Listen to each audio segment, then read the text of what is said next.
এই মুহূর্তে দাঁড়িয়ে আমরা যে ছবি দেখতে পাচ্ছি যে মহুয়া মৈত্র এবং তার পাশাপাশি এই মুহূর্তে মহুয়া মৈত্র তিনি ব্যারিকেডের ওপর তিনি চড়ে গিয়েছেন। মহুয়া মৈত্র এবং সুস্মিতা দেব তারা দুজন ব্যারিকেডের ওপরে তারা চড়ে গিয়েছেন এবং ব্যারিকেডের ওপর চড়ে গিয়ে তারা স্লোগান দিচ্ছেন, যেটা পুলিশের কাছে কিন্তু কোনোভাবেই কোনো রকম আগাম এই বিষয়ে কোনো তাদের কাছে ইঙ্গিত ছিল না। সাংসদরা তারা যে ব্যারিকেডের ওপরে চড়ে বসতে পারেন তা সেই বিষয়টা কিন্তু তারা বোঝেননি।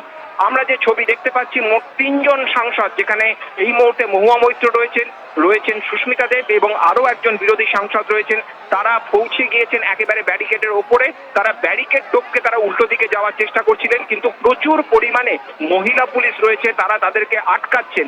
স্বাভাবিকভাবেই একটা সংঘাতের চেহারা যে এখানে হতে পারে সেই বিষয়টি কিন্তু আমাদের সামনে স্পষ্ট। এবং যে ছবি আমরা দেখছি যে তৃণমূল সাংসদরা ওঠার পরে অন্যান্য মহিলা সাংসদরা তারাও কিন্তু ব্যারিকেডের ওপরে ওঠার চেষ্টা করছেন। স্বাভাবিকভাবেই এই ব্যারিকেড যদি ভেঙে যায় তাহলে সামনের দিকে যদি তারা এগোয় তাহলে পুলিশকে ব্যবস্থা গ্রহণ করতেই হবে। যেহেতু সাংসদদের সুনির্দিষ্ট একটি প্রিভিলেজ রয়েছে, তাদের গায়ে কখনো পুলিশ হাত দিতে পারে না।